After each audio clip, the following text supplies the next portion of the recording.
Video of vectors. In today's video, we will learn few concepts of vectors, few formulas which will be applied in exercise 10.2.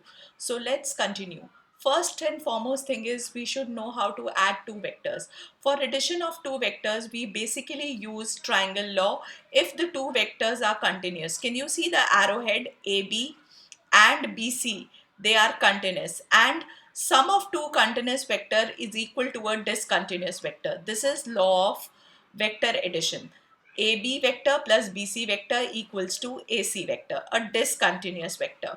Now, when we talk about parallelogram law, if A vector and B vector represent two adjacent sides of a parallelogram, then we say that their sum A vector and B vector is represented by the diagonal of the parallelogram. That means again the resultant vector is A vector plus B vector, the way it was in triangle law. But what's the difference? आपको कैसे पता चलेगा parallelogram law लगाना है? Parallelogram law is used only when co-initial vectors are supposed to be added. So check here. PR and PQ are two co-initial vectors. So PQ vector plus PR vector will give you PS vector. Again, from where did it came? Check here. PQ vector arrowhead इधर है, तो ये वाला arrow भी इधर हो जाएगा. अब मैंने इसमें triangle law लगा लिया. This plus this is equal to discontinuous, that is PS. So that is how we got the triangle law. So it is very, very clear. Let's move ahead. अगर आपको मैथमेटिकली दो vectors को, वो तो geometrical addition था जिसमें triangle और parallelogram law लग रहे थे. अगर मैथमेटिकल एडिशन करना है तो concept remains the same. I cap वाला आई कैप के साथ, जे कैप वाला जे कैप के साथ और के कैप वाला के कैप के साथ ऐड हो जाएगा. सो this is the result. And vector addition has, it obeys commutative property as well as associative property. मतलब आप A vector में B vector add करो या पहले B और फिर A लिखो, the order does not matter. Similarly for associative property, the order of addition does not matter. A plus B को पहले add करके फिर C में add करो या पहले B plus C को add करो और फिर A में add करो, the answer remains the same. अगर आप किसी भी वेक्टर को कोई स्केलर मल्टीपल के साथ मल्टीप्लाई करोगे, स्केलर क्या होता है? कोई भी non zero constant which is non-zero. So any scalar which will get multiplied by a vector means वो scalar हर एक x मतलब उसके i cap component के साथ, j cap component के साथ और k cap components के साथ multiply हो जाएगा. अगर आप if you consider a and b as two vectors and then k and m are two scalars, then again these three properties will be obeyed. K into a vector plus m into a vector, और आप k plus m को पहले add करके फिर a से multiply करो, या k into M A vector या k m मल्टीप्लाई करके फिर a के साथ मल्टीप्लाई करो, या m बाहर रख के k a करो, तो बात एक ही है, राइट. सिमिलरली अगर आप एक स्केलर से दो वेक्टर्स को ऐड करके मल्टीप्लाई कर रहे हो तो आप सिंगल मल्टीप्लिकेशन करो या दोनों को अलग अलग इंडिविजुअली मल्टीप्लाई करके फिर ऐड करो, the answer remains the same. So these are basic rule of vector additions. Now some important formulas. सबसे पहला, अगर R वेक्टर, अगेन आपको ये मैंने पिछले वीडियो में सिखाया था, अगर एक इनिशियल पॉइंट है which is x1 y1 z1 and दूसरा टर्मिनल पॉइंट है x2 y2 z2, तो वेक्टर कैसे निकालते हैं? R वेक्टर यानी कि PQ vector is given by x2 minus x1 I cap plus y2 minus y1 j cap plus z2 minus z1 k cap. इसका magnitude का formula under root of x2 minus x1 का whole square plus y2 minus y1 का whole square plus z2 minus z1 का whole square. Unit vector का formula क्या होता है? Unit vector is represented by this cap sine. So r cap is vector r upon its magnitude. So this is how you will, or you can also say any vector whose magnitude is 1 is known as a unit vector. Then section formula, अगर आपका कोई point है r जो PQ line segment को divide करता है in the ratio m/n, there are two kinds of division. Internal division में again ये आपने ऑलरेडी पढ़ा हुआ है क्लास 10th में, बस वेक्टर लग गया sign. r vector is m into B vector plus N A vector upon m plus n. बस इतना याद रखना है. जिसे सपोज करिए ये आपका a वेक्टर है, ये आपका b वेक्टर है और यहाँ कहीं आपका r वेक्टर है, and this ratio is m is to n children. So you just have to remember that a जो है a will get multiplied by n and b will get multiplied by n upon m plus n. और अगर division external है यानी कि ये are vector यहाँ नहीं है, कहीं बाहर है लाइन के, सो देन प्लस की जगह बस ये दोनों प्लस की जगह माइनस का साइन आ जाएगा. This is just mid point formula is just the special case of internal division कि अगर आर मिड पॉइंट है, mid point means m is to n, m equal to n है तो फॉर्मूला बन जाएगा इसी में, m और n इक्वल है, r vector equals to b vector plus a vector upon 2, that is the mid point formula. Now very very important formula, again ये clarity already है ही. डायरेक्शन रेशियोज क्या होते हैं? डायरेक्शन रेशियोज होते हैं कि x axis, y axis and z axis में उसका क्या रेशियो है. सो a direction ratios are represented by a, b and c. A is the coefficient of I cap, b is the coefficient of j cap and c is the coefficient of z k cap for a vector. It can be x y z also, और अगर vector इस form में है तो it can be x2 minus x1, y2 minus y1, z2 minus z1. Direction को science क्या होते हैं? cos of, नाम से ही पता चल रहा है, cos of an angle which the vector makes with x axis. तो alpha x axis, beta y axis and gamma z axis. तो ऐसे ही L, M और N तीन डायरेक्शन को साइंस होते हैं, जिसका फॉर्मूला अगर आपको डायरेक्शन रेशियोज गिवन है तो क्या होता है? Plus minus a upon under root of a square plus b square plus c square plus minus b upon under root of a square plus b square plus c square plus minus c upon under root of a square plus b square plus c square. y plus minus क्योंकि angle can be acute as well as obtuse. Acute के case में positive और obtuse के case में negative, right children? Then the relationship between direction ratios and cosines check करो. अगर मैं इस a को यहाँ ले जाऊँ, शिफ्ट कर दूँ, और b को भी उधर शिफ्ट कर दूँ और c को भी उधर शिफ्ट कर दूँ, तो मेरा L by A is equal to M by B is equal to N by C is equal to plus minus 1 upon under root of a square plus b square plus c square आ जाएगा. तो that means direction ratios और cosines आपस में proportional होते हैं, जिसे मैं लैम्डा भी बोल सकती हूँ. और सेकेंड फैक्ट क्या है, रिलेशन क्या है? कैन आई ऑल्सो से अगर मैं L square plus M square plus N square करके ऐड करने की कोशिश करूँ तो मेरा 1 आएगा. क्यों? क्योंकि न्यूमरेटर हो जाएगा, डिनोमिनेटर सबका कॉमन हो जाएगा, रूट हट जाएगा, a square plus B square plus C square, numerators add होके a square plus B square plus C square हो जाएगा, which is 1. Now this is a very very important fact which gets which you have to apply in the chapter, that two vectors are said to be parallel if they are scalar multiple of each other. तो scalar multiple vectors होने चाहिए एक दूसरे के, अगर आपको चाहिए कि vectors दोनों parallel हो. Parallel means again बहुत clear हो जाना चाहिए, उनका unit vector जो है वो same होना चाहिए, that is parallel vectors, right? Direction same. Let's talk about exercise 10.2, question number 1. Very simple question, आपको सिर्फ मैग्नीट्यूड निकालना है. तो मैग्नीट्यूड का फॉर्मूला आपको पता ही है, सिर्फ कोफिशिएंट्स का होल स्क्वायर कर देना है.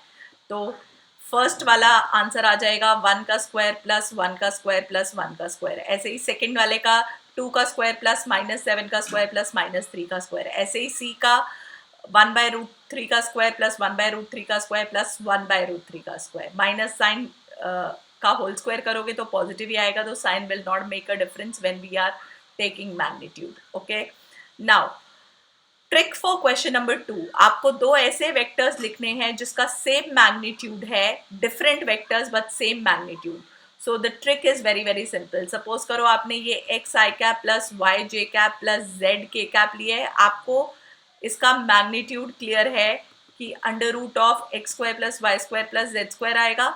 और अगर मैं एक बी वेक्टर ले लूँ जिसमें मैं कोफिशिएंट्स को आपस में इधर उधर उलट पुलट कर दूँ with the sign change, y i cap minus x j cap minus z के cap, right? So then also I will get the magnitude of b as same.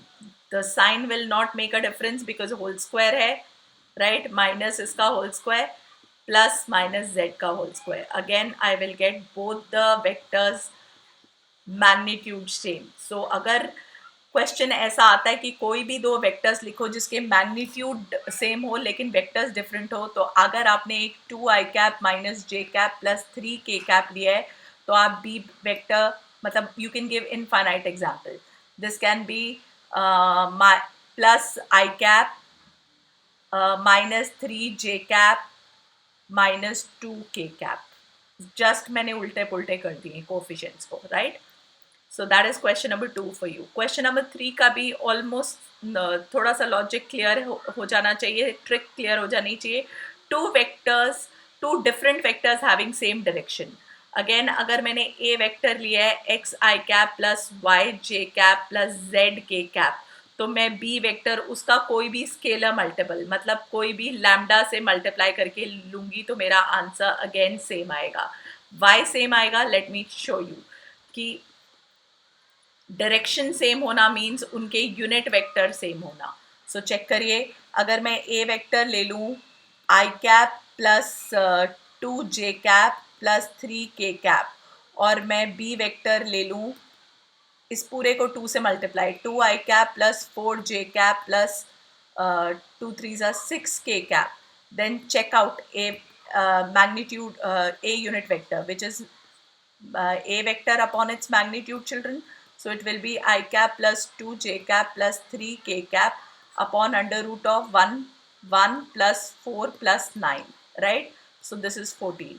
Similarly b vector find कर लेते हैं जो कि unit vector b vector upon its magnitude, जो कि again अगर मैं 2 कॉमन ले लूँ तो i cap plus 2j cap plus 3k cap upon under root of 2 का स्क्वायर 4 और 14.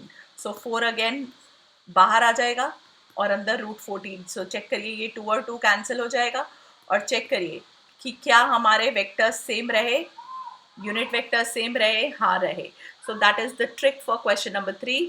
आपको एक वेक्टर दूसरे का स्केलर मल्टीपल लेना है if the two vectors have to be different but their direction have to be same. That's the trick in question number 3. Question number 4 बहुत clear, दोनों वेक्टर्स इक्वल है. Equal means I component I के equal है और जे component जे K equal है. So this is a very very simple method to find the value of X and Y. Question number 5 भी बहुत clear है. आपको इनिशियल और टर्मिनल पॉइंट गिवन है, तो आपको वेक्टर सपोज करो ये p है, ये q है. अगेन पी क्यू वेक्टर निकालना आता ही है, फॉर्मूला पता ही है, x2 minus x1 i cap plus y2 minus y1 j cap. Since k cap है ही नहीं तो वो ज़रूरत ही नहीं है, तो ये आ गया आपका पी क्यू वेक्टर. तो आंसर क्या आ जाएगा? क्लियरली दिख रहा है, minus 7 i cap plus 6 j cap. Again clarity हो जानी चाहिए. अगर आपको सम फाइंड करना है तो सारे आई वाले एक साथ ऐड हो जाएंगे, जे वाले सारे एक साथ ऐड हो जाएंगे, और सारे के वाले जो हैं वो एक साथ ऐड हो जाएंगे. So that is how you will add A, B and C vector and you can get your answer. Again question number 7 clear है. यूनिट वेक्टर का फॉर्मूला मैं आपको ऑलरेडी बता चुकी हूँ, A upon its magnitude. So question number 7 and also direct for you. Question number 8 is also just similar to question number 5, बस इसमें वो भी आ गया है, z वाला कोऑर्डिनेट भी आ गया है. So again you can use the same formula, p given है, q गिवन है, पी क्यू वेक्टर निकालना है. Question number 9 is also not that difficult. सबसे पहले उसने बोला है गिवन दैट ए और बी वेक्टर्स दे दिए हैं, find a unit vector in the direction of a plus B. तो a प्लस बी वेक्टर आपको तो फाइंड करना आता ही है आई के साथ, यानी कि आई कैप, जे कैप का कंपोनेंट 0 हो गया और के कैप का कंपोनेंट ये हो गया. पहले मैंने ऐड कर दिए. अब इसको सी ले लो वेक्टर, और अब आपको क्या करना है, आपको उसने बोला है कि direction unit vector in the direction of this, तो यूनिट कैप फाइंड कर दो. आपको आता है ये यूनिट वेक्टर का formula, vector upon its magnitude. So you know what is your answer. I cap plus के कैप अपॉन मैग्नीट्यूड क्या आएगा? 2 आएगा, 1 का स्क्वायर प्लस 1 का square. That is question number 9 for you. Question number 10, find a vector. दिखने में थोड़ा सा टफ लगता है लेकिन है नहीं. Find a vector in the direction of this. Suppose करो ये ए वेक्टर है. अगेन बहुत क्लियर हो जाना चाहिए कि अगर दो वेक्टर्स की डायरेक्शन सेम है, दैट मीन्स a cap और b cap सेम है. So can I say a cap, can I write it as a vector upon its magnitude, क्योंकि मुझे a vector given था, तो ये तो मेरा पास आ गया 5i cap minus j cap plus 2k cap upon under root of क्या आएगा 25 प्लस 1 26, 26 प्लस 4 यानी कि 30 आ गया ये मेरे पास b cap. अब उसने बोला एक ऐसा वेक्टर फाइंड करो जो इसकी डायरेक्शन में हो लेकिन जिसका मैग्नीट्यूड 8 होना चाहिए. तो अगेन आपको बी वेक्टर का फॉर्मूला, बी कैप का फॉर्मूला पता ही है, वेक्टर का तो नहीं पता. B vector upon its magnitude. अब यहाँ से आप बी वेक्टर निकाल सकते हो. ये हमें कितना यूनिट वेक्टर हमें गिवन था 5i cap minus J cap plus 2k cap हमने जो अभी अभी निकाला अपॉन 30. बी वेक्टर का मैग्नीट्यूड हमें उन्होंने 8 दे दिया है, that is B vector. So you can multiply 8 to all.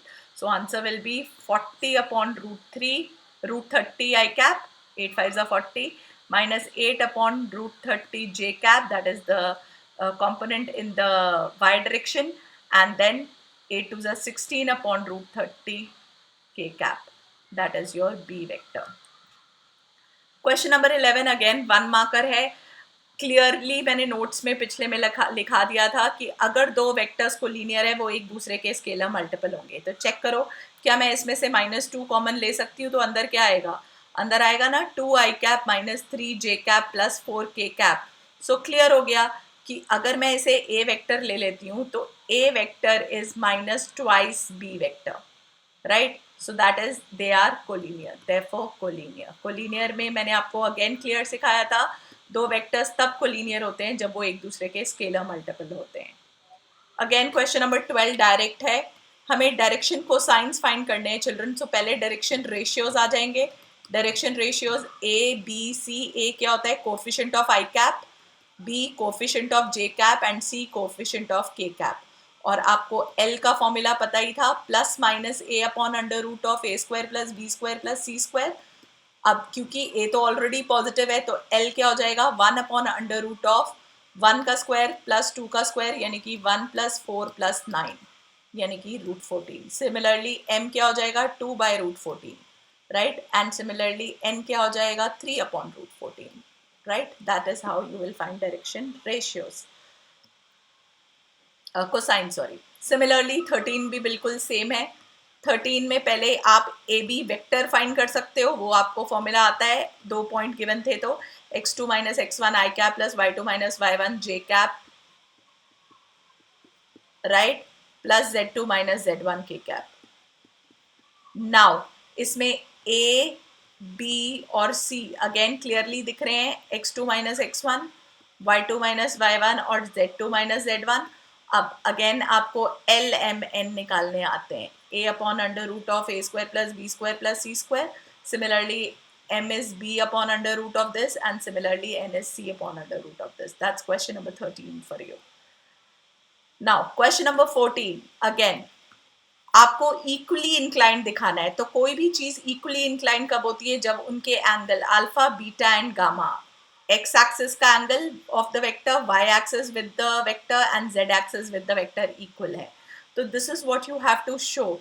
अब मैं directly alpha beta and gamma तो नहीं फाइंड कर सकती, लेकिन चेक करिए can I find l m and n. क्योंकि हमें पता है एल जो है वो कॉस अल्फा है, ये कॉस बीटा है और ये कॉस गामा है. अगेन मुझे वो क्लियरली दिख जाएगा a upon under root of A square plus B square plus C square, right. Direction ratios दिख ही रहे हैं 1 1 1. तो मेरे पास ये भी 1 बाय रूट 3 आ गया, ये भी 1 बाय रूट 3 आ गया, ये भी 1 बाय रूट 3 आ गया. तो मेरे पास आ गया कि कॉस अल्फा कॉस बीटा और कॉस गामा इक्वल है. तो अगर किसी के कोसाइंस इक्वल होते हैं तो इट इम्प्लाइज वो एंगल भी इक्वल है, तभी तो उनके कॉस इक्वल है. सो that is how you will do question number 14. Question number 15 is again directly formula. A vector give, this is A vector, this is B vector, this is M, this is N. और internal division. So R vector equals to, बस फॉर्मूले में ये याद रखना है, M B से multiply होगा, N A से मल्टीप्लाई होगा upon M plus N. This is the internal division. First formula, अगर इसी को एक्सटर्नल डिवीजन सेकेंड केस में करना है तो बस प्लस की जगह minus, that's it, and you will get your answer direct.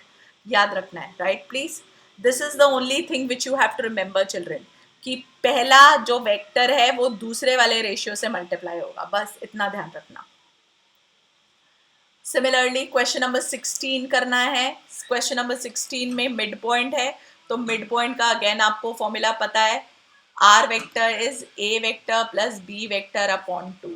तो आपको मिड पॉइंट फॉर्मूला आता ही है, तो आप डायरेक्टली जब भी कोई पोजीशन वेक्टर किसके रिस्पेक्ट में गिवन होता है तो हमेशा अगर कुछ नहीं गिवन है तो आप उसको जीरो ले लोगे, यानी कि ये P है ये Q है, यानी कि आप OP वेक्टर फाइंड करोगे जो कि directly 2i cap plus 3j cap plus 4k cap आ जाएगा, राइट। सिमिलरली आप OQ वेक्टर भी फाइंड करोगे जो कि again same 4i cap plus j cap minus 2k cap आ जाएगा। Now you know how to find r vector, right? या OR vector basically. So it will be OP vector plus OQ vector, sorry, OQ vector upon 2. So this is how, just add and divide by 2. That's your question number 16. Let's talk about question number 17. Show that A, B, C with position vectors this vertices के position vector given है children are respectively vertices of a right triangle. So ये तो easy question है। अगर हमें vertices given है तो क्या मैं AB side find कर सकती हूँ, AB vector? Can I also find BC vector? Can I also find CA vector? AB vector कैसे आएगा? I hope clear होगा। B vector minus A vector, BC कैसे आएगा? वही वाला logic, terminal minus initial, C vector minus B vector, and CA vector कैसे आएगा? A vector minus C vector, जो कि हमें ऑलरेडी गिवन थे। तो हमारे तीनों वेक्टर्स आ जाएंगे। Now for a right angle triangle क्या होना चाहिए? हम इन सब के मैग्नीट्यूड्स निकाल लेंगे। Can we find out the magnitude? And for a right angle triangle don't you think we should have hypotenuse square is equal to base square plus perpendicular square? अगर ये हो गया तो राइट ट्राइंगल है, अगर नहीं हुआ तो राइट ट्राइंगल नहीं है। सो हाइपोटेनस कौन सी होगी? सबसे बड़ी साइड को we will take hypotenuse. Okay children, and then we will check कि क्या हमारा LHS और RHS सेम आ रहा है। If we are getting same then yes it is the vertices of a triangle, otherwise it is not. Okay, that is question number 17 for you. I want you to do it on your own. और subtraction से घबराना नहीं है, concept same ही है। 2i cap minus j cap plus k cap minus a, मतलब a के सबके sign change कर दो, minus i plus 4j plus 4k. So this is how you will find AB vector, that is minus i cap plus 3j cap plus 5k cap. अब उसका magnitude under root of 1 का -1 का square 1, ये 9 और ये 5 का square 25, right children. सो ऐसे करके आपके पास सारे तीनों मैग्नीट्यूड्स आ जाएंगे और हम आप चेक कर लेंगे कि किसके सबसे बड़े वाले स्क्वायर का मैग्नीट्यूड क्या इक्वल है दो छोटे स्क्वायर्स के मैग्नीट्यूड के सम के। तो अगर इक्वल है तो वो राइट ट्राइंगल है, अदरवाइज नहीं है। क्वेश्चन नंबर 18 में अगेन क्लियर ट्राइंगल लॉ लगाओ। AB vector plus BC vector equals to the, ये कंटिन्यूस वेक्टर्स हैं, equals to AC discontinuous vector. अब आप चेक कर लो कि कौन सा वाला पॉइंट क्लियर होना चाहिए। ये तो है नहीं, तो मुझे इसको उधर लाना पड़ेगा। तो can I write it as AB plus BC vector minus AC vector equals to 0 vector, right. अब माइनस AC अगर है चेक करो, AB plus BC minus AC, yes it is there, so it is B part. Now question number 19 for you, last question. Two vectors are collinear, ये तो पता ही है, दो वेक्टर्स अगर कोलिनियर है वो स्केलर मल्टीपल होंगे, plus minus one of each, A vector is plus minus B vector, again scalar multiple हो गए। The respective components of A and B are not proportional. Proportional होने चाहिए ना बेटा respective component, that means this is the incorrect statement. Both have same direction but different magnitude. See magnitude different हो सकता है, direction same मतलब उनका unit vector same है, यूनिट वेक्टर सेम मतलब वो कोलिनियर है ही है, right? So that is all about the exercise. If you have any doubt, please mention in the comment below. We'll continue with vectors in the second video, next video.